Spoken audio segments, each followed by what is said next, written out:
Hello, my friend. Perhaps in the deepest sense of our own psyche, we all want to be judged.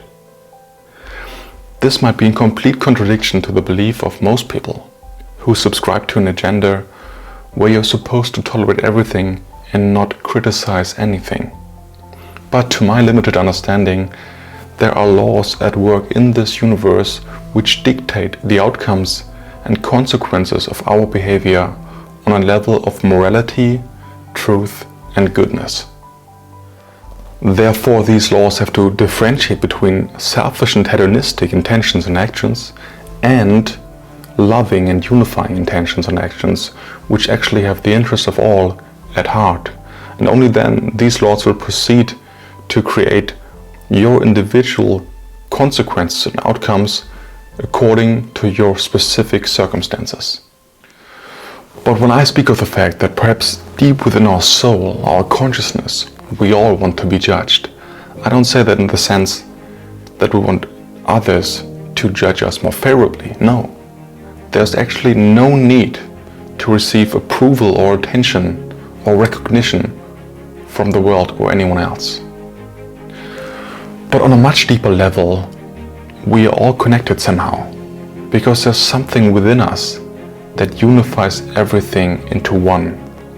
And by that fact that we're all part of the same thing, we truly want to do good, because otherwise we would damage ourselves by doing harm to others. And not with the intention so that someone else will like us, or at least will not think negatively towards us or about us, which we more often do than not, because in so many situations we choose words or actions just based upon our fear of not being judged negatively. And in essence, we all want to just act intuitively from the bottom of our heart to benefit all, without any consideration of how others might think of us.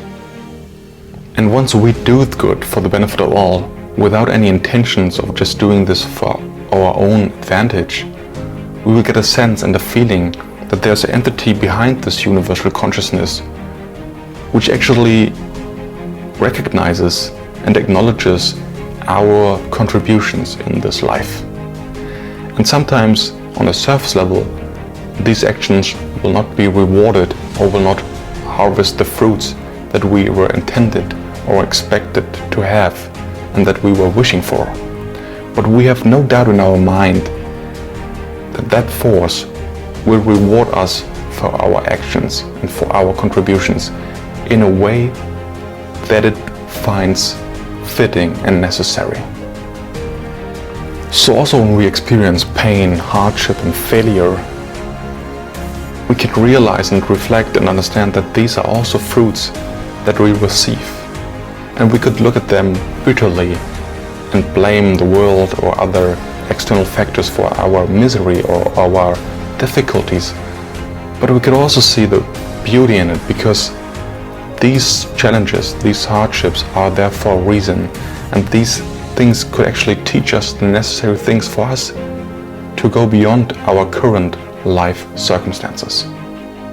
By not believing in such laws and hierarchies, that our actions and intentions will be judged and have consequences, we create circumstances which are governed by self-interest and a disconnection from the world. And therefore we will be standing more and more alone in this world, isolated from the world, and will be suffering the consequences of irresponsible behavior, which is already visible in the Western society today. Nietzsche said, "God is dead," and he was right, but only in a relative sense, because God cannot truly die. But somehow we all have to figure out what is the root cause of the decline of Western society and civilization. Maybe perhaps it is the missing belief that there is an entity out there which judges you. And in the end, you want that entity to be there. Thank you so much for watching this video. If you enjoyed this video, you can subscribe right here, and if you want to watch another one, you can click right here. I'll see you in the next one. Much love.